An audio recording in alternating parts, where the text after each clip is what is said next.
Splend, c'est du breton, ça veut dire clair, évident. C'est dans l'idée aussi de mettre de la lumière sur des zones d'ombre. C'est un collectif de journalistes qui s'est créé donc on a lancé un financement participatif en février 2021. L'idée, c'est de faire des enquêtes et des investigations à l'échelle de la Bretagne. C'est né de plusieurs journalistes bretons qui, en fait, faisaient le constat que soit dans leur pratique au sein d'une rédaction ou en tant que pigiste, avaient des difficultés à mener des enquêtes au long cours. Parce que vraiment, l'idée, c'était aussi de questionner ce qu'on appelle les angles morts de l'information. Et notamment en Bretagne, il y a tout ce rapport à l'agroalimentaire qui est à la fois un poids lourd économique de la région, un poids lourd politique, mais aussi qui est aussi l'un des principaux financeurs de la presse quotidienne régionale. Et donc, à partir de là, voilà, on a ressenti la nécessité de pouvoir mener des enquêtes au long cours de manière indépendante. Donc on a lancé un financement participatif qui a été très bien suivi et qui permet en fait cet argent récolté auprès des citoyens permet de financer des journalistes pendant plusieurs mois. Et en fait, à chaque enquête, on noue des partenariats avec des médias locaux ou nationaux. Ça peut être Mediapart, France 3 Bretagne, l'enquête sur les implosions, on a travaillé avec le magazine Elle aussi, donc c'est voilà, des médias en breton aussi. Elles sont en accès libre parce qu'on considère aussi que l'information, bah voilà, au même titre que l'eau, justement, c'est un bien public. En tout cas, au niveau de Splend, voilà, on a fait le choix d'assumer le fait d'avoir un journalisme qu'on souhaite impactant et donc que nos enquêtes puissent aider à la fois à une prise de conscience et aussi à des modifications de comportement ou de législation. On sait que l'enquête de Splend sur l'ammoniac a été utilisée devant les tribunaux pour mettre en avant justement les risques et les dangers de la pollution à l'ammoniac dans certains endroits avec les effets de cumul, etc. Euh, donc voilà, on voit à chacune de nos enquêtes, on constate qu'effectivement ça peut faire bouger les lignes, qu'à l'échelle locale, on peut réussir à faire pression sur la préfecture, sur certains élus qui se disent qu'effectivement, il y a des gens qui les regardent. Voilà. Et donc à partir de ce moment-là, ils ont quand même un devoir de favoriser l'intérêt général plutôt que l'intérêt particulier, quoi. Et puis, donc moi, avec Inès Léraud, on est en charge du dossier sur le lobby porcin.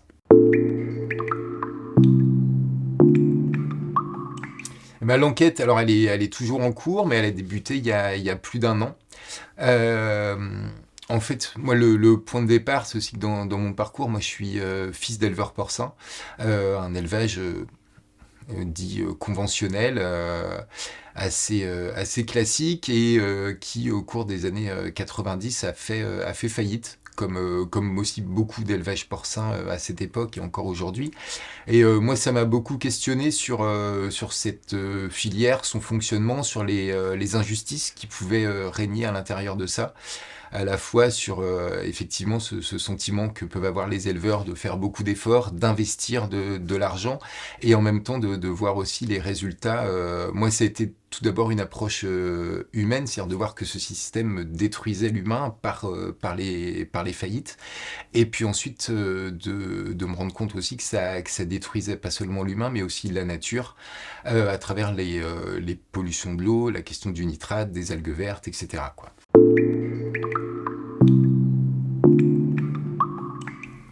Eh ben, c'est ce qu'on a pu constater, nous, au fil de nos enquêtes sur effectivement l'importance cruciale de l'eau sur ces enjeux agroalimentaires et sur ces enjeux même économiques. C'est-à-dire que un élevage de porc, ça consomme enfin les ports boivent de l'eau, il faut de l'eau pour nettoyer les bâtiments, et donc on est sur des volumes d'eau à chaque fois dans les porcheries qui sont très très élevés. Et donc effectivement, voilà, là, je crois que l'été 2022 a été un peu fondateur, je pense, pour beaucoup, pour se rendre compte qu'effectivement, depuis longtemps, on parle de la question de la qualité de l'eau voilà, par rapport aux nitrates, aux algues vertes, etc. Mais que là, il y a eu aussi des alertes, notamment, voilà, septembre 2022, la préfecture des Côtes-d'Armor qui dit il n'y a plus que 35 jours d'eau potable dans les réserves. Et là, je pense que ça a été un électrochoc pour se dire, mais finalement, en Bretagne, voilà, l'eau, en termes de quantité, eh ben, on peut pas faire ce qu'on veut. Et donc se pose à cet instant la question de la consommation d'eau sur le territoire. C'est-à-dire qu'effectivement, les ressources sont limitées. Voilà, de l'eau, il y en a en certaines quantités, et quand il pleut pas, on est bien embêté. Et donc à partir de là, comment gérer sa consommation, quoi. Donc il y a les fameux petits gestes du quotidien que les citoyens peuvent faire chez eux, mais globalement, les gros et très gros consommateurs d'eau en Bretagne, ça reste quand même effectivement l'industrie et notamment tout ce qui est élevage. Il faut compter en gros 1 mètre cube d'eau par cochon produit. Vous voyez bien qu'à l'échelle de la Bretagne, quand on produit 7 millions de porcs par an, je crois, forcément ça fait une quantité astronomique d'eau. Et donc le jour où les rations sont limitées, qu'est-ce qui se passe, quoi? C'est un peu la question qu'on pose, enfin qui s'est posée au fil de nos enquêtes, quoi. La Bretagne produit 56% du porc consommé en France. Donc voilà, la Bretagne est déjà à elle seule excédentaire. Largement.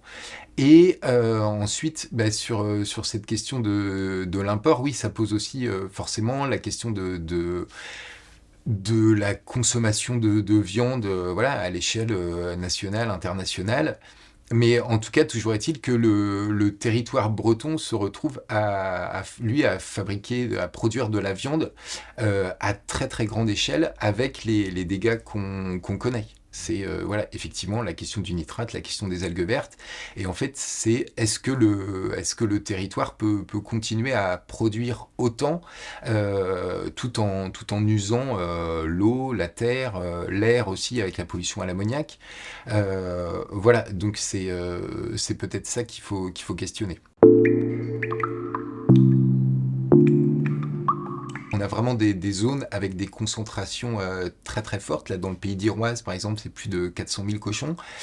Et donc, les ressources en eau, localement, elles sont limitées. Ça pose aussi la question de l'accès à la terre, parce qu'il faut produire de la nourriture pour ces cochons. Donc, ça veut dire voilà, du maïs ou autre, qu'il faut nécessairement aussi arroser si besoin.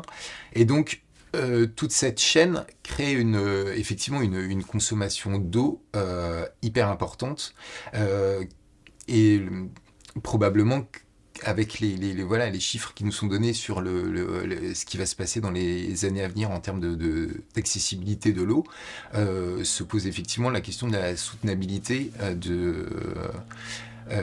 sur le territoire d'une telle concentration, quoi.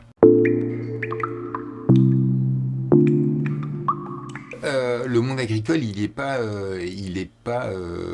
uni et monolithique. Il y a quand même plusieurs modèles agricoles qui coexistent péniblement en Bretagne. Effectivement, il y a, et c'est le cas dans beaucoup de bassins versants, vous allez avoir un travail des collectivités avec des agriculteurs qui sont prêts à s'engager parce qu'ils voient bien qu'effectivement se pose la question de la durabilité de leur activité. Et donc ça va être voilà, reconstruire des talus, ça va être effectivement des baisses de cheptel aussi à certains endroits. Mais vous avez aussi, dans ce monde agricole très divers, euh, vous avez aussi des gens qui continuent malgré tout à faire des extensions d'élevage, des agrandissements dans des zones qui sont déjà sursaturées.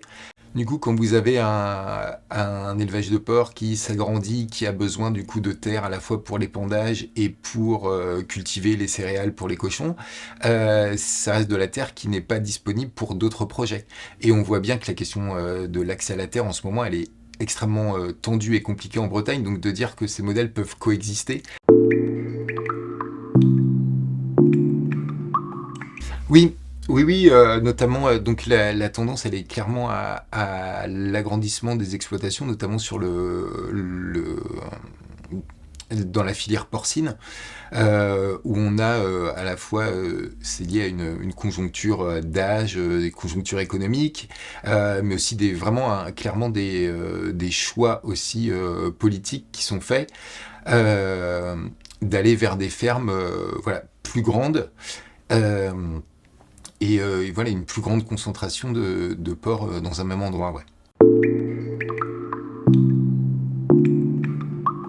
Alors, c'est effectivement quelque chose qu'on entend souvent, c'est de dire oui, bah, c'est ces très grosses fermes, ces fermes-usines, elles sont modernes, elles sont beaucoup plus propres. Nous, on a quand même plusieurs exemples de très grosses pollutions aussi, parce que bah, forcément, ces gros élevages génèrent des très grosses quantités de lisier. Et donc, quand il y a un problème, bah, il y a un très gros problème. C'est ce qui s'est passé du côté de Pinzé en 2021. Et c'est aussi des dégagements d'ammoniac qui sont dans des concentrations beaucoup plus élevées.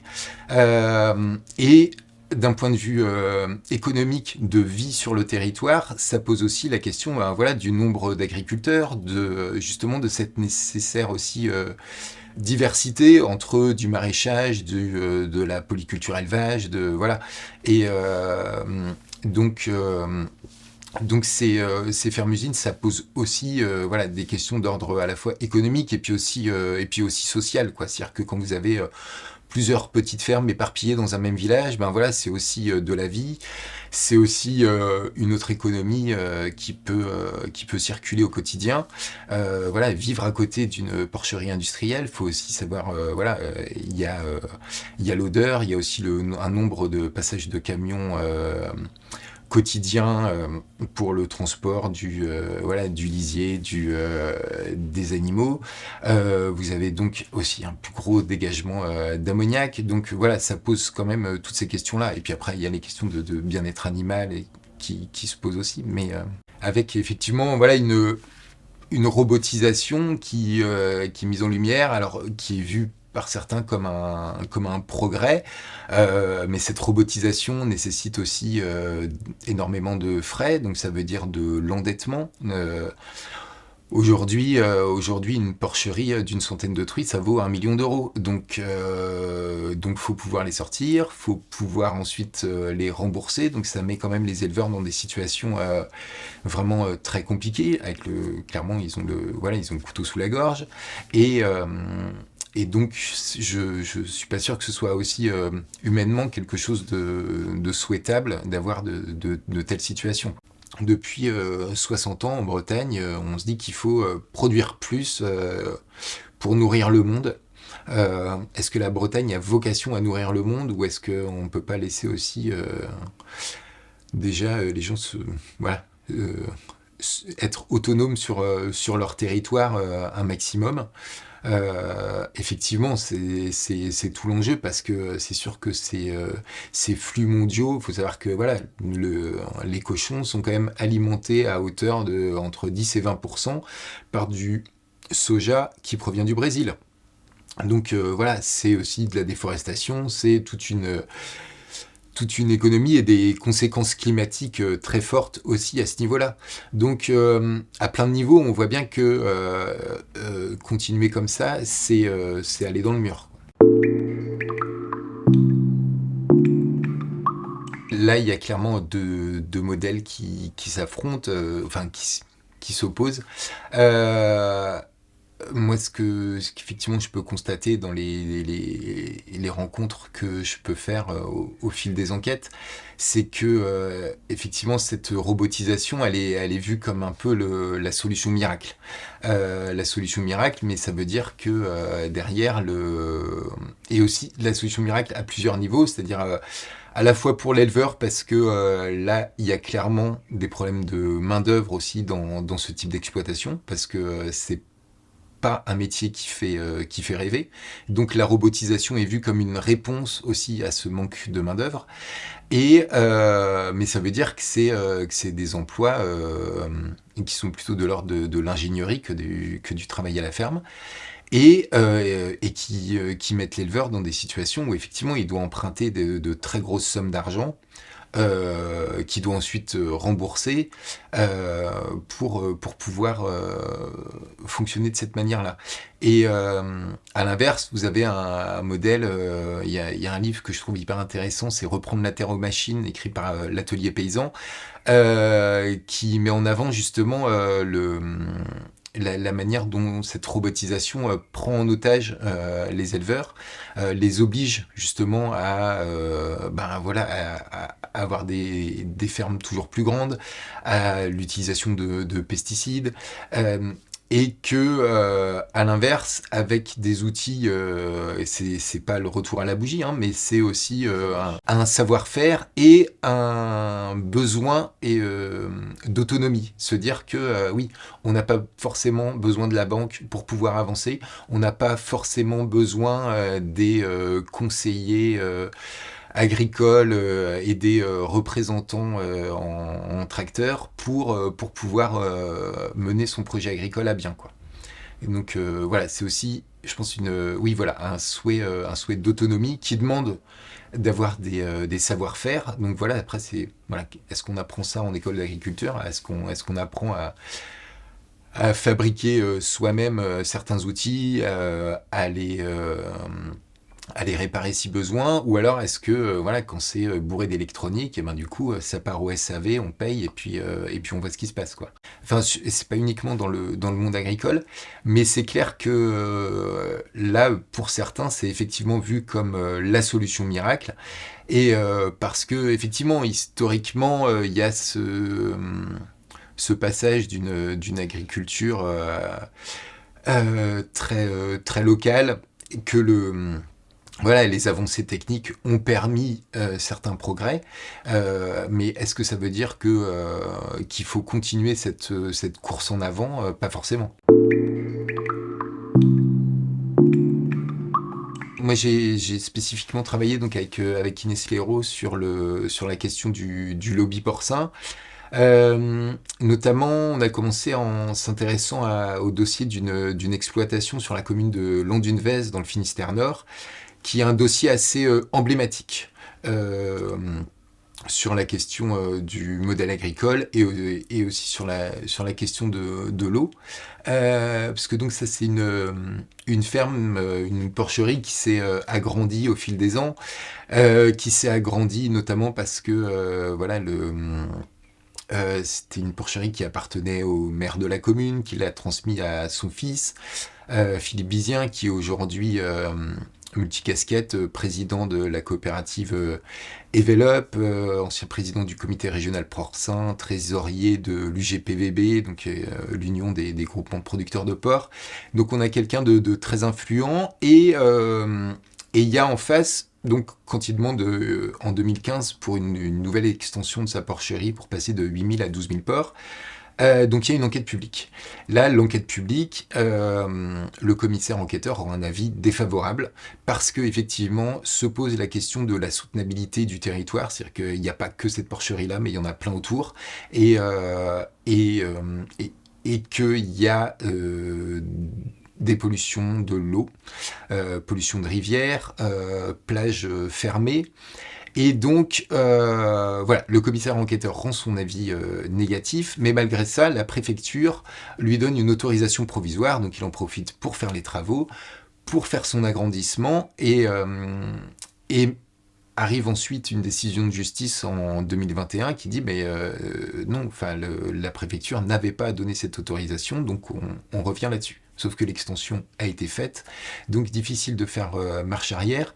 Donc nous, ce qu'on a mis en avant, c'est sur ces questions de la démocratie environnementale, sur la manière dont la démocratie environnementale et ses multiples étapes pour mener à bien un projet sont souvent phagocytées par le lobby porcin. Ça va être le maire d'une commune qui est en même temps soit agriculteur, soit salarié d'une coopérative agricole et qui va profiter de son mandat de maire pour être aussi présent à l'intérieur de la commission locale de l'eau ou de tout un tas d'instances dans lesquelles ils peuvent aussi prendre des décisions qui permettent, lorsqu'il faut choisir entre le choix économique d'un nouvel élevage de porc ou aussi de limiter ces élevages et de s'attaquer à la question des pollutions, ils choisissent systématiquement de défendre l'économie et l'agroalimentaire. Et donc ces situations-là, donc elles sont très présentes en Pays d'Iroise, mais c'est aussi un modèle qu'on retrouve ailleurs en Bretagne. C'est-à-dire c'est quelque chose, on peut dire, d'assez systématique et stratégique de la part du monde agricole de se positionner à des endroits clés pour pouvoir à minima freiner des deux pieds pour limiter les mesures qui pourraient être prises à certains endroits, quoi. Non, c'est pas tout le monde agricole dans son ensemble, c'est un certain modèle agricole, mais qui est très actif parce qu'ils ont les moyens, parce que effectivement, quand vous avez une très grosse ferme et des salariés qui travaillent, c'est plus facile d'avoir du temps pour s'engager et avoir des mandats. Et puis c'est clairement une stratégie qui a été mise en place, de se dire il faut être à ces endroits-là pour pouvoir prendre les mesures qui vont, non pas dans le sens de l'intérêt général, parce que là on est quand même sur la question de l'eau, on est sur vraiment quel est un enjeu vital de territoire, mais plutôt sur l'intérêt particulier d'une filière pour son développement économique. Donc là ça pose vraiment question. Donc, à travers Londinvest, l'exemple de Londinvest montrait comment la démocratie environnementale et comment la démocratie environnementale est bafouée à l'échelle d'un territoire. Et ensuite, on s'est questionné vraiment spécifiquement sur la question de l'eau suite à l'été 2022. On s'est rendu compte aussi que cette question justement de la consommation d'eau des élevages était vraiment cruciale. Alors, et voilà, sur Londinvest, il y a cette question de la qualité de l'eau avec des épisodes de pollution de rivières, de plages fermées très régulièrement, mais se pose aussi la question de la quantité. Donc voilà, il faut savoir qu'un élevage, bien souvent, ils ont leur propre forage, mais ils prennent aussi de l'eau du réseau d'eau potable et donc dans des très grosses quantités. Et là, vraiment, la question, c'est de se dire, mais à un moment donné, si le forage est à sec, qu'est-ce qui se passe? On prend toute l'eau de la collectivité dans un réseau qui est déjà à fleur de peau, qui est déjà saturé. Donc là, c'est vraiment des questions qu'on se pose sur effectivement la soutenabilité de ce modèle au vu des prévisions sur les quantités d'eau disponibles dans les années à venir, quoi.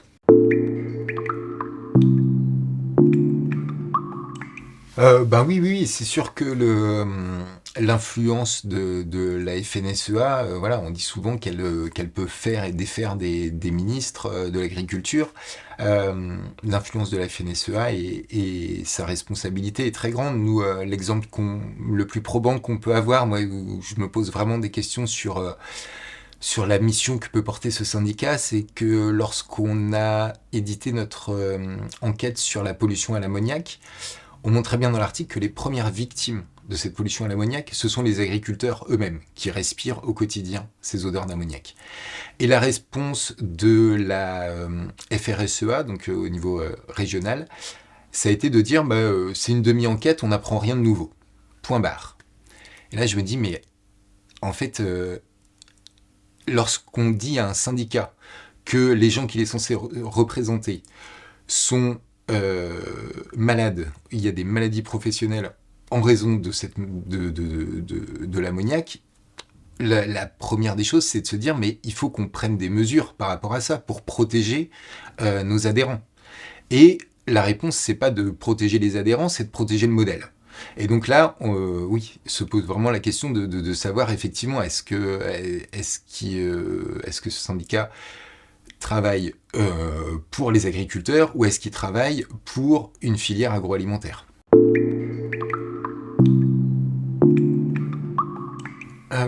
Faudrait leur demander à eux pourquoi est-ce qu'ils votent pour ce syndicat. Après, la question de la représentativité des syndicats, elle se pose dans beaucoup de secteurs. Particulièrement comme dans... Mais effectivement, particulièrement dans le monde agricole. Ce qui est sûr, c'est que le climat dans les campagnes, il est clairement pas apaisé. On nous a depuis qu'on mène nos enquêtes dans la campagne bretonne, on nous a quand même révélé beaucoup d'histoires de pression qui sont mises sur les éleveurs aussi. C'est-à-dire que effectivement le syndicat est puissant. Et notamment pour tout ce qui est accès à la terre, pour tout un tas de facilités au quotidien, le fait d'être adhérent de ce syndicat rend les choses plus faciles que si vous y êtes opposé. Il y a effectivement beaucoup de pression et même la violence, et que du coup forcément l'intérêt au quotidien pour le développement économique et sa vie personnelle, c'est probablement de ne pas être opposé aux puissants. Depuis qu'on a créé Splend, dire que l'intérêt du collectif, c'est effectivement de pouvoir aussi se défendre collectivement. C'est vrai que lorsqu'on a créé Splend, c'était suite à des histoires, notamment Inès Léraud qui s'est retrouvée avec ce qu'on appelle des procédures bâillons, c'est-à-dire des industriels qui portent plainte suite à ces articles, et donc pour lesquels elle est obligée de se défendre, et 2 jours avant l'audience, la plainte est retirée. Parce qu'ils savent qu'ils vont perdre. Mais néanmoins, Inès, elle a passé 1 an et 1 an et demi à préparer sa défense, donc c'est du temps qu'elle n'a pas passé à enquêter. Donc ça, c'est des stratégies qui sont mises en place pour justement attaquer le travail de journaliste. Et donc, l'intérêt de Splend, c'est de pouvoir agir justement collectivement. Nos enquêtes, nous, sont systématiquement relues avant publication par un cabinet d'avocats spécialisé. Donc il y a aussi cette sécurité d'avoir une rédaction derrière qui vous suit. Vous n'êtes pas un journaliste indépendant seul dans votre coin. Et après, il y a quand même eu notre consoeur Morgane Large qui, en avril 2021, s'est retrouvée avec une roue de sa voiture déboulonnée. Donc Morgane est journaliste, donc elle est membre de Splend, cofondatrice de Splend, et journaliste au sein de la radio RKB, Radio Kreis Breizh, donc du côté de Rostrenin. Et donc elle mène depuis longtemps des enquêtes et des reportages sur les questions agricoles. Il y a eu déjà plusieurs épisodes des pressions qui ont été faites, notamment de la part de certaines municipalités, de couper les subventions de la radio, puisqu'ils avaient abordé tel ou tel sujet, des extensions de poulaillers ou ce genre de choses. Ensuite, Morgane est apparue dans un documentaire diffusé sur France 5 qui s'appelle Bretagne, terre sacrifiée, qui reprend un peu les enquêtes d'Inès Léraud dans le journal breton. Et, euh, et donc dans ce film, Morgane témoigne, et suite à la diffusion de ce film, qui a déjà fait couler beaucoup d'encre, elle commence à recevoir des coups de fil anonymes, elle retrouve les champs avec ses chevaux en divagation. Euh, Son chien aussi victime d'empoisonnement. Et donc, petit à petit, voilà, c'est un peu l'escalade jusqu'au jour où elle, voilà, en roulant, elle se rend compte voilà, qu'il y a des boulons de sa voiture qui ont été dévissés, mais remis, voilà, des boulons de sa roue de voiture qui ont été dévissés, mais remis en place. Donc voilà, clairement l'intention de nuire. Donc l'enquête n'a pas abouti il n'y a pas de responsables qui ont été trouvés. Et 2 ans jour pour jour après cet épisode, Morgane a été de nouveau victime d'un déboulonnage de sa voiture. Et donc ça c'est effectivement des réactions qui inquiètent fortement. D'autant que voilà, il n'y a pas de responsable connu, il n'y a pas de voilà, c'est une manière de communiquer qui est quand même assez étonnante. C'est quelque chose qui est arrivé aussi récemment à un lanceur d'alerte sur Londunvez, un militant associatif qui fait régulièrement à son compte des mesures de la qualité de l'eau, qui a contredit un peu qui a permis de contredire le discours officiel sur la qualité de l'eau.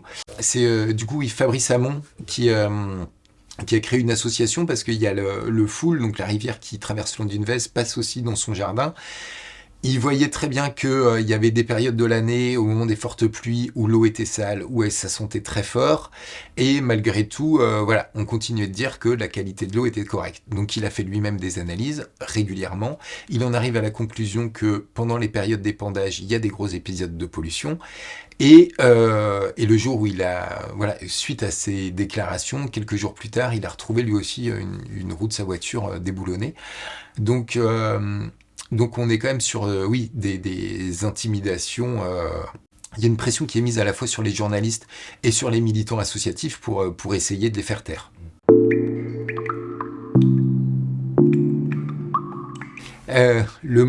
Oui, des pratiques mafieuses, c'est effectivement la conclusion à laquelle arrivent beaucoup de gens dès que vous commencez à mettre le doigt dans ce fonctionnement breton. C'est des mots qu'on retrouve voilà, dans l'ouvrage de Nicolas Legendre, Silence dans les champs. C'est des mots que des élus, que des députés ou anciens députés, moi, disent dès que j'aborde la question, dès que je dis je travaille sur la filière porcine, on me dit ah, cette mafia. Voilà. Parce que effectivement, il y a une manière de poser le débat qui se fait souvent par la force et par la violence. Voilà, historiquement, quand même, voilà, il y a eu des destructions de préfectures, d'hôtels des impôts, de biens publics, qui sont quand même régulières depuis ces 30 ou 40 dernières années, quoi. Bah, ce qui est certain, c'est que là, mathématiquement, enfin, voilà, les quantités d'eau diminuant et les besoins en eau en plus augmentant par le fait de ces sécheresses répétées, on arrive à une limite. Donc après, la question c'est, est-ce qu'on prépare ça, ou alors est-ce qu'on continue dans le déni à vouloir continuellement augmenter les cheptels? Et donc, moi je pense que le modèle a atteint ses limites, et que là maintenant c'est de la responsabilité du monde agricole et politique de prendre ce dossier en main et d'accompagner cette transition, parce que si elle n'est pas accompagnée, c'est ce qui se passe depuis 40 ans, c'est la loi de la jungle. Voilà, les plus forts s'en sortent un temps, les plus petits meurent, et par contre, économiquement, c'est vrai qu'il y a quand même tout un circuit, toute voilà, une économie en Bretagne qui dépend de ces filières-là, qui fait que si ça se casse la figure du jour au lendemain, c'est quand même la catastrophe, quoi. On a vu ce que ça donnait lorsque l'abattoir GAD à Lampol-Guimillot ferme du jour au lendemain. C'est entre 800 et 1000 personnes 1000 emplois directs qui disparaissent. Donc, effectivement, s'il n'y a pas une transition qui est réfléchie vers un modèle beaucoup plus soutenable, ça risque d'être très très violent. C'est vraiment ça les craintes. Nous, on se fait l'écho de ce qui peut être entendu, mais d'un point de vue politique, c'est vraiment, effectivement, est-ce qu'on se donne les moyens d'aller vers un modèle différent, ou est-ce qu'on continue de soutenir ce type d'agriculture? Et du coup, sur le terrain, vous avez vraiment des comportements très, très différents. Il y a des gens très, très lucides qui vont, là encore dernièrement, moi je discutais avec un éleveur bovin qui, au vu de là l'état actuel des nappes phréatiques en juin 2023, a décidé de réduire son cheptel parce qu'il dit mais je vais pas réussir à pouvoir alimenter toutes mes vaches voilà, pour les mois à venir. Donc voilà, vous avez des gens qui sont très lucides et puis vous en avez d'autres qui mais peut-être aussi influencés par les banques, par les coopératives, par certains discours, vont continuer ces agrandissements. Donc là, moi je crois que le politique a vraiment un rôle à jouer pour pouvoir aussi freiner et préparer la transition à ce niveau-là, quoi.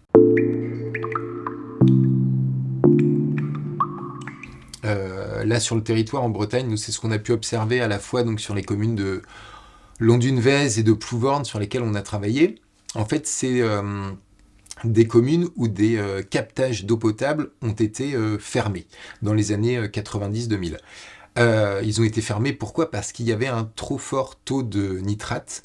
Et donc, le choix qui a été fait à certains endroits, mais on parle de plusieurs centaines de captages en Bretagne qui ont été fermés, c'est de se dire, bon bah, en fait, soit on préserve ces terres, on les sacralise pour que ce soit un captage d'eau potable en bonne et due forme, soit ça devient des terres d'épandage et on fait des interconnexions et on va prendre de l'eau d'ailleurs et ça suffira comme ça.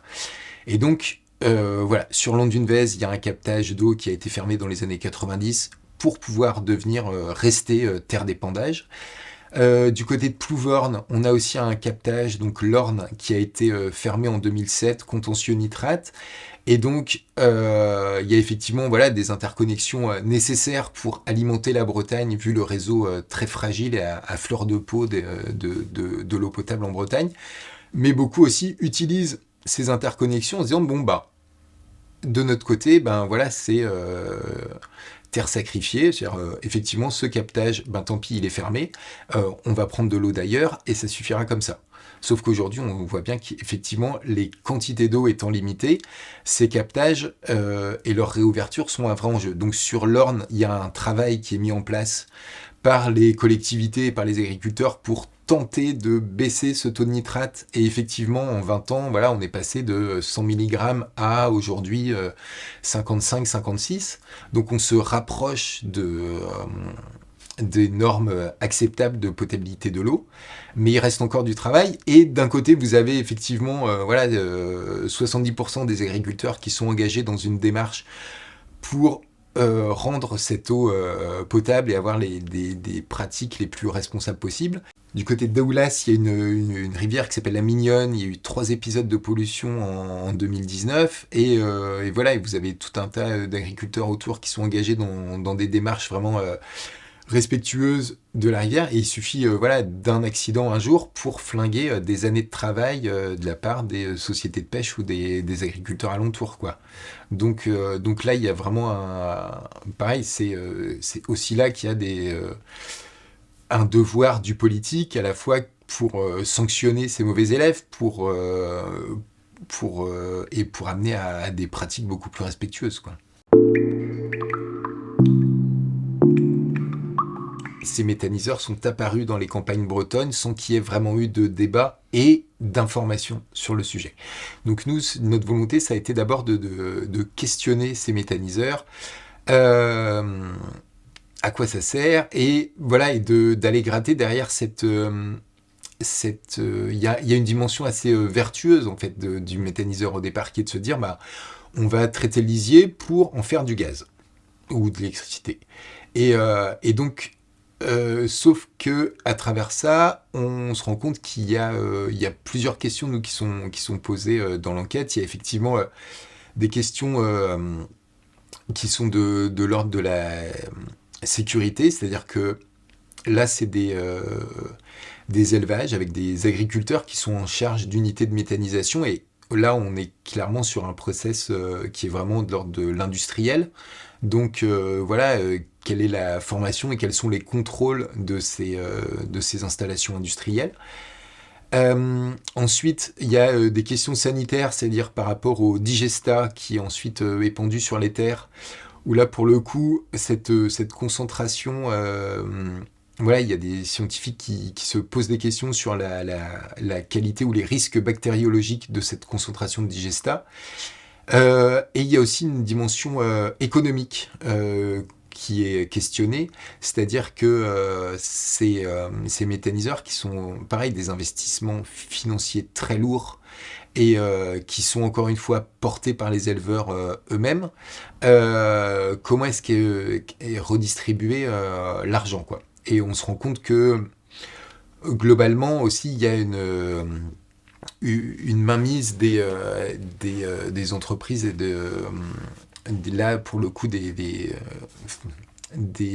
vendeurs et producteurs d'énergie qui noyautent et qui prend un peu en otage aussi les éleveurs et ces unités de méthanisation de par le prix auquel est revendu ce qui peut être fabriqué. Et donc ça questionne aussi sur voilà, cette liberté et cette indépendance des éleveurs, là, vis-à-vis non pas de la filière agroalimentaire, mais vis-à-vis de la filière énergie, quoi. Il y a une chose à savoir aussi sur les méthaniseurs qui sont souvent présentés comme étant une alternative aujourd'hui pour un gaz produit localement.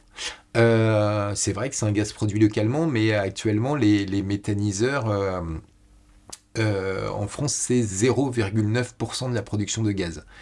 C'est-à-dire que même s'il y avait un développement exponentiel de ce modèle-là, on arriverait à un pourcentage assez ridicule en termes d'autonomie énergétique. Et en plus, c'est des unités qui pour le moment rapportent aux éleveurs, mais elles rapportent pourquoi ? Parce qu'elles bénéficient aussi d'énormément de subventions publiques. Donc, est-ce que c'est une énergie vraiment rentable ou pas ? En tout cas, ça coûte aussi aux contribuables. Donc tout ça pose beaucoup de questions effectivement sur ces unités de méthanisation, sur leur taille, sur leur utilisation aussi dans la durée, hein, parce que voilà, combien de temps ça va durer, comment est-ce que l'avenir de ces stations peut évoluer. Ça, c'est des choses qui n'ont jamais été clairement abordées et débattues sur la place publique, quoi. C'est vrai que techniquement, pour que ça fonctionne, il faut 10% de déchets verts, et il y a beaucoup d'endroits actuellement où en fait on fait pousser du maïs, et ce maïs est directement injecté dans le méthaniseur. Donc c'est vraiment une économie qui est assez hallucinante. C'est-à-dire qu'effectivement, on va arroser du maïs pour pouvoir alimenter un méthaniseur qui va pouvoir produire une petite quantité de gaz. Donc on est effectivement sur un système qui est clairement pas durable et qui est voilà. Donc à ce niveau-là, ça pose aussi beaucoup de questions, ouais. Jusqu'à l'été 2022, c'était quelque chose qui tendait à s'amplifier, c'est-à-dire qu'il y a effectivement des éleveurs qui se mettaient à la culture du maïs pour pouvoir revendre ça et mettre ça dans les méthaniseurs. Maintenant, la quantité de maïs l'été dernier qui a été produite a quand même mis en avant des dissensions à l'intérieur même de la filière agroalimentaire, c'est de se dire mais voilà, moi j'ai besoin de nourrir mes vaches, s'il faut choisir entre mes vaches et le méthaniseur, qu'est-ce qu'on va faire quoi. Donc je crois qu'à l'intérieur même de la filière, ils se rendent compte aussi de l'absurdité de la situation. Après, dans quelle mesure ça peut évoluer dans les années à venir, je sais pas. Dans le Finistère, là, il y a un méthaniseur qui a été installé sur la commune de Comana, et tout près du lac du Drennec. Le lac du Drennec, c'est la réserve d'alimentation en eau potable du Finistère. Et donc, ça veut dire que si demain, il y a un problème sur ce méthaniseur, c'est un problème sur l'eau potable à l'échelle du département.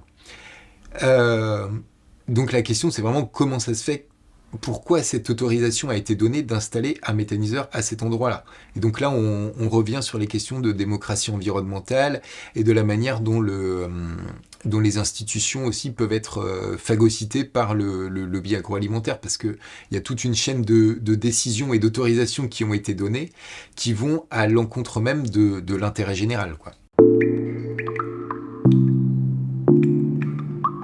D'un point de vue personnel, je trouve ça intéressant de se dire que effectivement, voilà, euh, comme les violences sur des êtres humains, comme les violences sur des animaux, les violences sur des rivières ou des fleuves ou des forêts peuvent être et doivent être condamnées par la justice, quoi.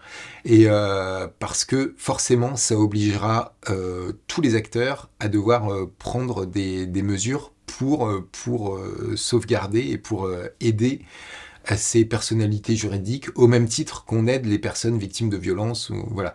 Je sais que dans le Finistère, c'est le cas de... Voilà, il y a la question justement au niveau de la rade de Brest, de se poser cette question de personnalité juridique, et aussi pour mettre en avant justement à la fois toutes ces facultés, toutes ces richesses, que ce soit au niveau biologique, de la faune, de la flore, mais aussi d'une nécessité, enfin du rôle économique aussi que peuvent avoir ces endroits, hein. Et de toute façon, tout est lié, c'est-à-dire que voilà, la Loire à sec, c'est aussi une économie qui se casse la figure. Des nappes phréatiques à sec en Bretagne, voilà, il y a la survie de l'être humain, et il y a toute une économie aussi qui est bouleversée.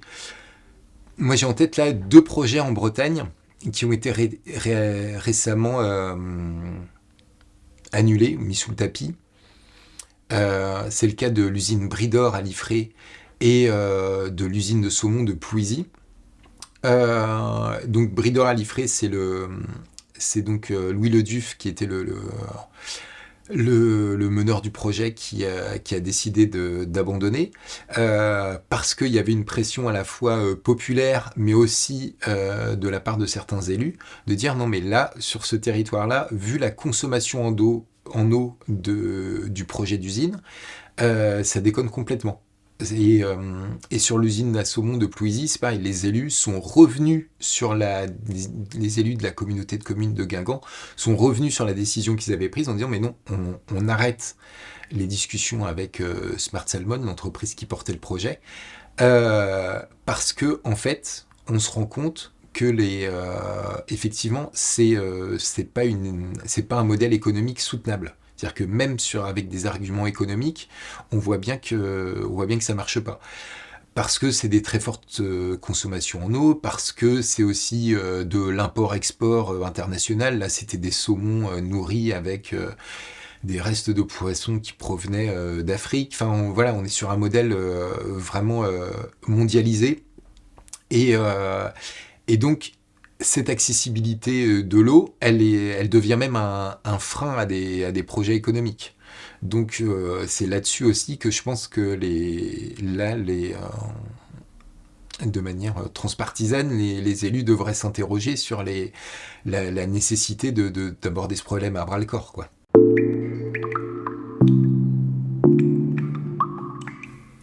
La mobilisation citoyenne, on le voit dans nos enquêtes, en fait, c'est quelque chose de primordial pour faire bouger les lignes.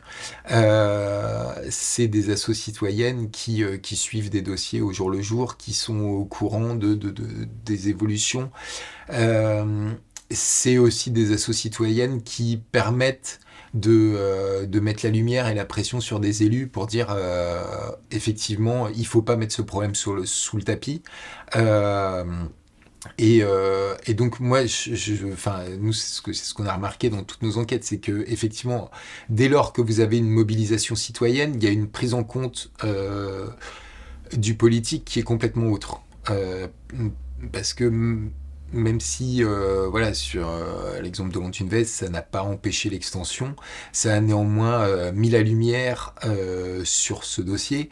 Ça a permis à tout un territoire de se questionner sur voilà ce projet parce que effectivement c'est pas forcément des projets, tout le monde se sent pas forcément concerné par l'extension de la porcherie à côté de chez soi, donc voilà, ça permet quand même de mettre en lumière euh, beaucoup de choses. Euh, Après, est-ce qu'il y a des excès?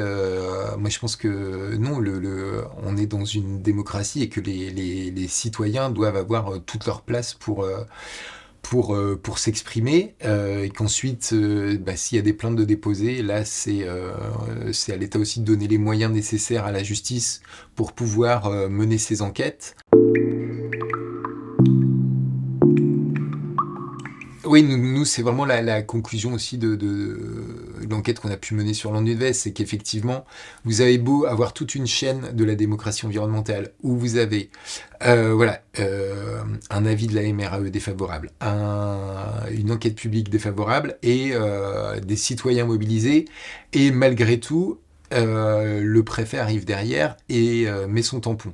Donc effectivement, l'État, dans ce cas-là, ne joue pas le rôle de l'intérêt général. Donc ça pose vraiment question. Et puis après, il y a effectivement la question de ce qui est mis en place à la fois pour de la transition et pour aller vers d'autres modèles, parce qu'on voit bien à l'heure actuelle, l'an dernier, en 2021, les élevages de porcs étant aux difficultés financières, l'État a sorti le chéquier 270 millions d'euros pour sauver la filière. Là, à l'heure actuelle, le bio est en train de se casser la figure. Et on a de la part de l'État des mesurettes voilà, avec des paysans qui se retrouvent avec des chèques de 600 euros. Donc on a deux poids, deux mesures, et on a clairement des choix politiques qui sont vraiment questionnants à ce niveau-là, quoi. Et puis sur le rôle de l'État, c'est aussi effectivement quand il y a des affaires de pollution, est-ce qu'on est prêt à mettre tout en œuvre pour trouver les responsables, pour qu'il y ait des sanctions qui soient prises, pour qu'il y ait d'autres pratiques de mise en œuvre. Donc voilà, que ce soit au niveau de l'incitation à aller vers certains modèles plutôt que d'autres. Donc ça c'est vraiment questionnant, oui. Parce que là, si on en revient à l'eau, il y a quand même clairement un coût caché de cette pollution. C'est-à-dire que le jambon pas cher produit en Bretagne, et ben en fait, on le paye une deuxième fois quand il faut payer la dépollution de l'eau, quand il faut payer les nombreuses interconnexions, quand il faut payer la dénitrification de l'eau. Donc oui, tout ça, ça a un coût aussi indirect qui est payé par le citoyen. Il va y avoir des bouleversements à venir, et effectivement, sur la question de la consommation d'eau, on se rend compte aussi qu'en été, s'il y a un tourisme massif, et ben, ça rend aussi la situation invivable.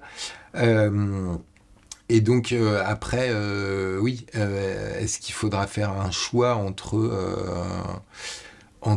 moins de cochons, moins de touristes, ou, voilà, c'est forcément, je pense que la réponse, elle est, elle est dans tout. Je pense que là aussi où l'État a un rôle à jouer, c'est effectivement dans les aides à cette transition. L'État a mis en place des chèques carburant récemment parce que l'essence coûtait cher et qu'on juge que l'essence est indispensable à la vie quotidienne. Donc, on va aider les citoyens en leur donnant des chèques carburant.